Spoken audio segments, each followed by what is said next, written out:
Shalom, selamat malam jemaat Tuhan yang terkasih. Kita berjumpa kembali dalam program yang Mesbah Keluarga yang khusus membahas mengenai pendalaman Alkitab. Dan pada malam hari ini kita sama-sama akan belajar suatu topik yang saya beri judul, apa makna perkataan Yesus kepada Petrus tentang kasih, ya.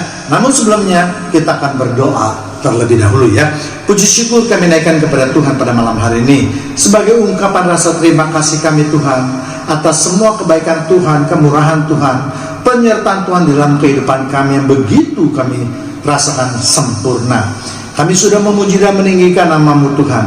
Kini saatnya kami mau buka hati dan pikiran kami untuk menerima kebenaran firman-Mu. Berfirmanlah Tuhan melalui hamba-Mu yang hina ini, agar kami semua lebih mengerti akan isi hati Tuhan. Dalam nama Tuhan Yesus kami sudah berdoa dan mengucapkan syukur, haleluya, amin. Seringkali di dalam khotbah kita mendengar ucapan Yesus kepada Petrus tentang kasih. Mari kita lihat ayatnya terlebih dahulu, yaitu di Yohanes 21 ayat 15. Sesudah sarapan, Yesus berkata kepada Simon Petrus, "Simon anak Yohanes, apakah engkau mengasihi aku lebih daripada mereka ini?" Jawab Petrus kepadanya, "Benar Tuhan, engkau tahu bahwa aku mengasihi engkau." Kata Yesus kepadanya, "Gembalakanlah domba-dombaku." Perkataan di dalam ayat tersebut diulang sampai 3 kali, ya. Yang sedikit berbeda adalah jawaban Petrus, yaitu kita lihat di Yohanes 21 ayat 17. Kata Yesus kepadanya untuk ketiga kalinya, Simon anak Yohanes, apakah engkau mengasihi aku?"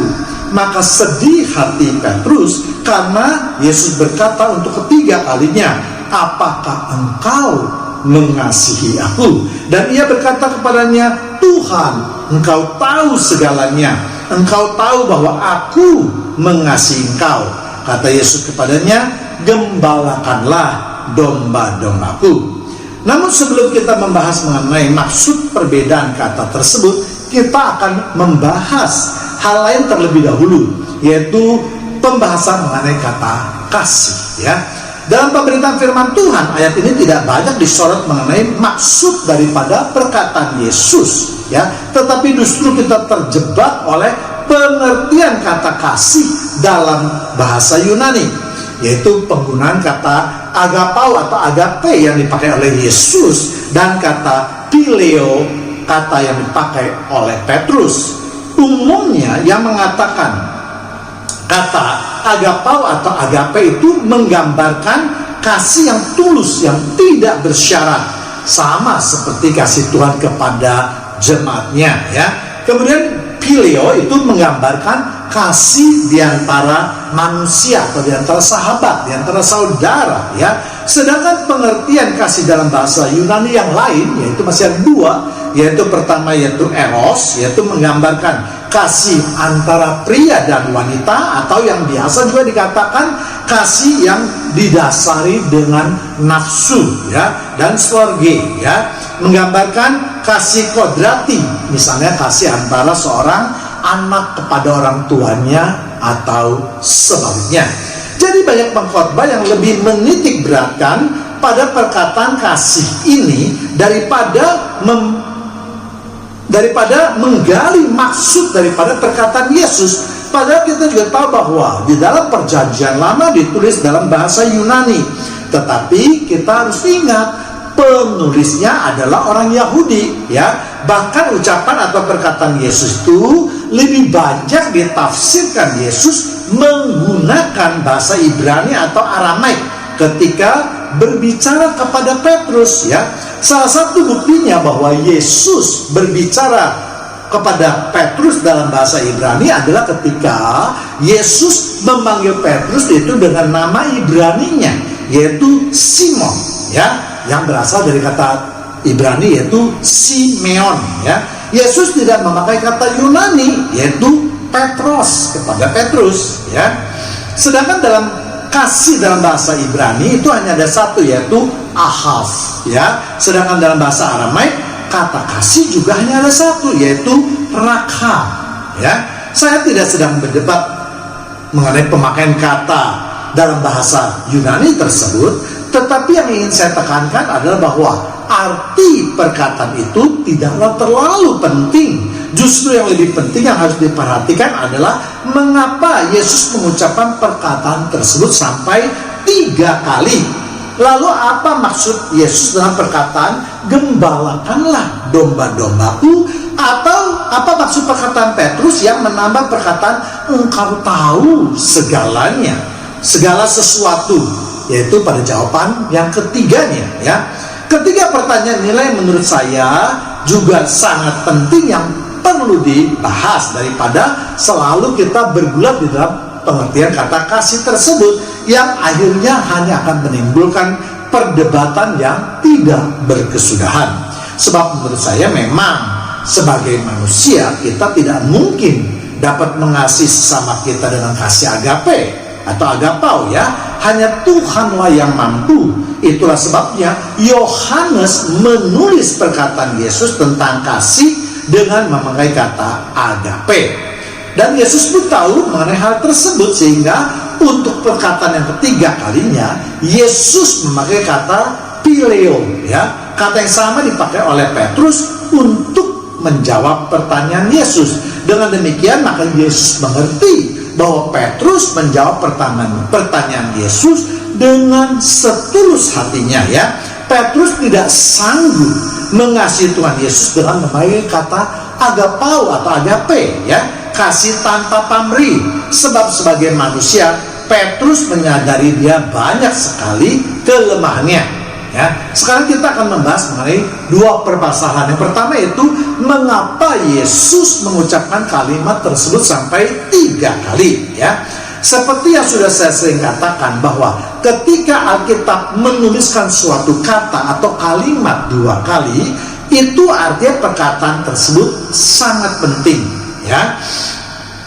Jadi kalau diucapkan 3 kali itu berarti sangat penting sekali atau amat sangat penting, ya.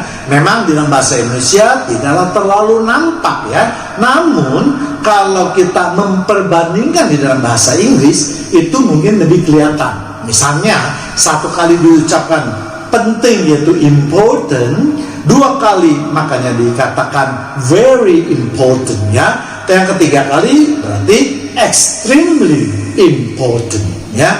Jadi perkataan Yesus kepada Petrus ini amat sangat penting, ya, sehingga Yesus sampai menyampaikannya 3 kali. Pertanyaan Yesus, apakah engkau sanggup mengasihiku? Itu berarti apakah Petrus mau menjalankan perintah Tuhan? Sebab Alkitab sudah memberitahu kepada kita bahwa kalau kita mengasihi Tuhan, itu berarti kita harus menjalankan perintahnya, ya. Yohanes 14:15, ya. Jikalau kamu mengasihi aku, kamu akan menuruti segala perintahku. Lalu apa makna yang kedua? Itu apa makna perkataan Yesus yang mengatakan gembalakanlah domba-dombaku, ya.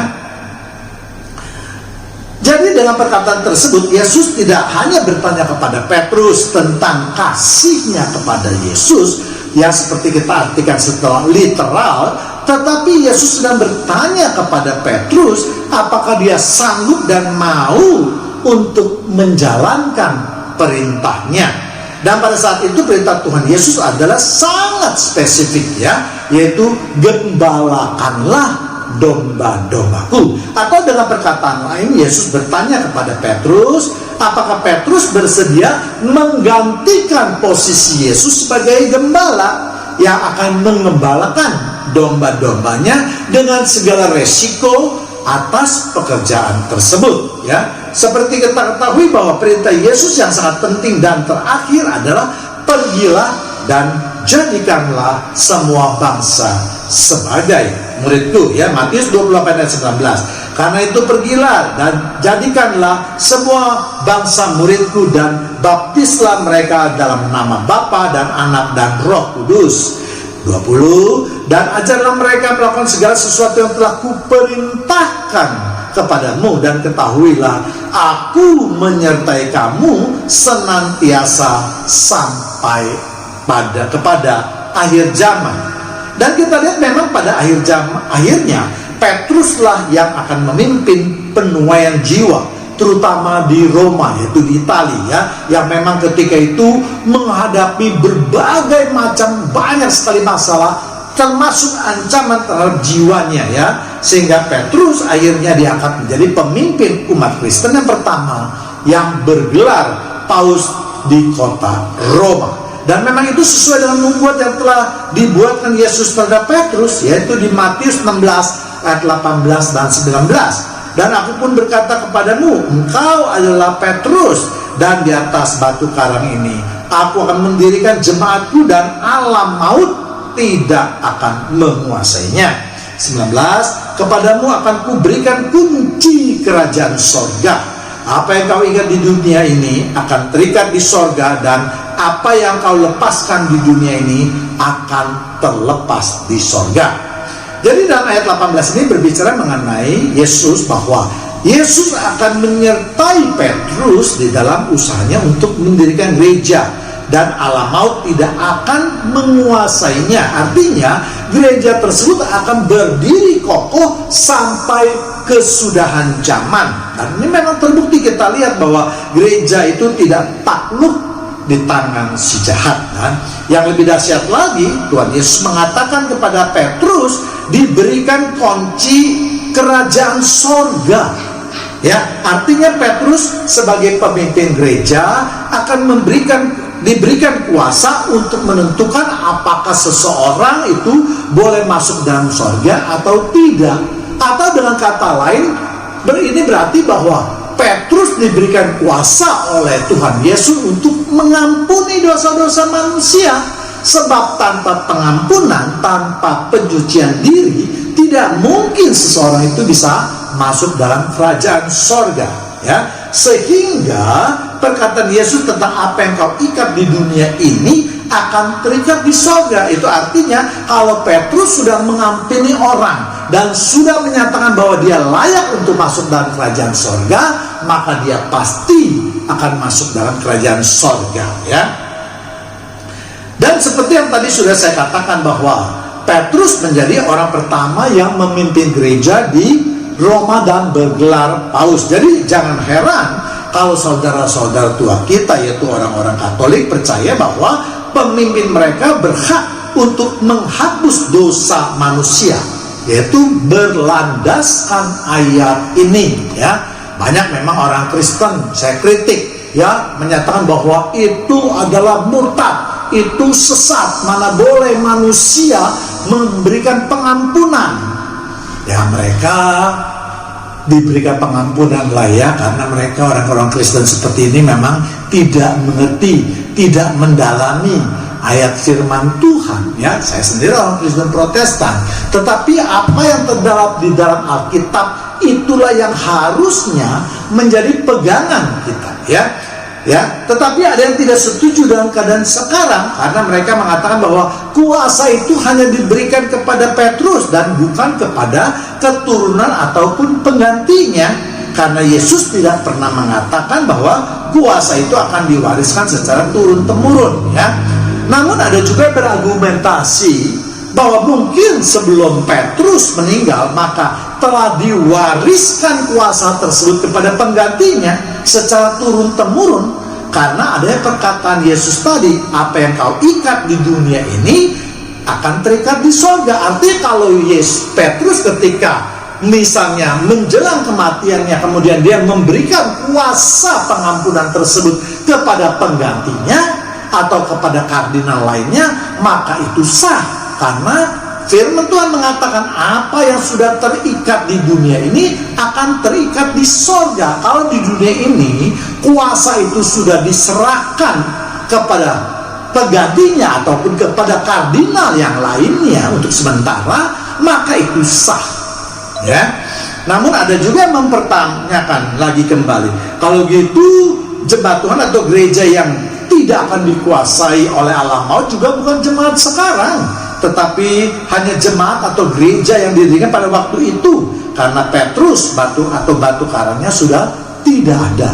Memang banyak sekali aneh-aneh ini pertanyaan orang Kristen, ya, menyatakan diri Kristen tapi tidak mengimani Alkitab, ya. Justru inilah yang akan menjadi bahan cemoohan dari orang-orang di luar Kristen. Ya kan? Jadi kalau menurut saya kita tidak usah juga terlalu bertindak jauh ya. Ya ingin juga mempertanyakan apakah kita juga diberikan hak untuk menyatakan hal tersebut. Ya, itu semua adalah hak prerogatif Tuhan ya. Tetapi menurut saya suatu janji yang sudah diucapkan oleh Tuhan Yesus itu harusnya ya dan amin. Ya, jadi minimal para pemimpin gereja Katolik sekarang itu masih diberi kuasa walaupun mungkin dalam bentuk simbolis ya. Sama seperti pada umat Kristen Protestan di mana seringkali seorang gembala atau pendeta memberkati umatnya dalam suatu ibadah, tetapi perilaku tersebut tentu tidak dapat juga dikatakan gembala atau pendeta itu sesat, karena kita tahu yang boleh memberkati itu hanya Tuhan saja. Jadi dalam hal ini ya, marilah kita jangan sering saling menyerang di antara umat Kristen ya. Mari kita hargai pengajaran umat Katolik. Sebaliknya saya rasa umat Katolik juga akan bertoleransi terhadap ajaran Kristen Protestan ya. Jadi kalau ada pendeta atau gembala yang memberkati jemaat yang di dalam ibadah, tentu ini tidak boleh diartikan secara literal, tetapi itu harus dinyatakan secara simbolik. Baik ya, buktinya hal ini dapat kita lihat misalnya di kitab Kejadian ataupun pada pasal-pasal permulaan di mana hanya Tuhan saja yang boleh memberkati, yaitu terutama Tuhan memberkati hasil ciptaannya termasuk manusia. Abraham diberkati oleh Imam Besar Melkisedek yang merupakan penjelmaan dari Tuhan Yesus, atau Yakub yang memaksa Tuhan untuk memberkatinya dalam suatu pergumulan dengan Tuhan. Jadi menurut saya kita tidak usah terlalu banyak ikut campur tangan ya di dalam kepercayaan orang lain ya. Namanya juga kepercayaan ya. Artinya bagi mereka yang percaya ya silakan untuk mengimaninya, sedangkan bagi mereka yang tidak percaya ya sebaiknya tidak usah mengimaninya ya. Nah, kita harus ingat bahwa untuk mengimani tentang penghapusan dosa ini, saya rasa hanya Tuhanlah yang boleh menghakiminya ya. Matius 7 ayat 1, janganlah kamu menghakimi supaya kamu tidak dihakimi. Kemudian ketiga itu engkau tahu segalanya. Kalimat yang diucapkan Petrus jangan hanya diartikan bahwa Yesus sebagai Tuhan tentu tahu apa isi hati Tuhan, atau apa yang ingin Petrus katakan mengenai kasihnya kepada Tuhan. Sebab kalau kita baca kalimat selanjutnya pada kalimat yang ketiga, yaitu maka sedihlah hati Petrus karena Yesus berkata untuk ketiga kalinya ya. Hal ini membuat Petrus bersedih bukan hanya karena adanya 3 pertanyaan yang sama dari Tuhan Yesus, tetapi Petrus ingat bahwa dia telah menyangkal Yesus 3 kali. Itulah sebabnya Yesus juga bertanya sampai 3 kali. Maksud Yesus adalah supaya Yesus di dalam menjawab pertanyaan harus sangat hati-hati, harus sangat bersungguh-sungguh, karena Yesus mengingatkan dahulu Petrus pernah melakukan hal yang sama ya. Kita tahu bahwa sebenarnya Petrus ini memang dikenal sebagai murid yang agak ceroboh ya, lebih sering berkata lebih cepat daripada mendengar ya. Apalagi suasana ketika itu, di mana ketika Petrus menjawab pertanyaan Yesus, mereka baru saja selesai makan roti dan ikan bakar. Di sana ada api unggun. Nah, ini mengingatkan Petrus yaitu pada penyangkalannya terhadap Yesus ya. Yohanes 21 ayat 9. Ketika mereka tiba di darat, mereka melihat api arang dan di atasnya ikan dan roti. Sedangkan ketika Petrus menyangkal Yesus juga ada api arangnya, yaitu ketika Petrus bersama-sama orang lain yang karena pada waktu malam itu merasa mungkin kedinginan, mereka berdiri di sekitar api unggun untuk menghangatkan badan mereka ya. Lukas 22 ayat 55. Di tengah-tengah halaman rumah itu orang memasang api dan mereka duduk mengelilinginya. Petrus juga duduk di tengah-tengah mereka. Jadi dengan adanya keadaan itulah maka Petrus diingatkan bahwa dia telah menyangkal Yesus 3 kali. Untuk itulah ketika Yesus bertanya 3 kali, maka Petrus memastikan bahwa jawaban kali ini harus benar-benar merupakan jawaban yang harus dapat dipertanggungjawabkan, ya.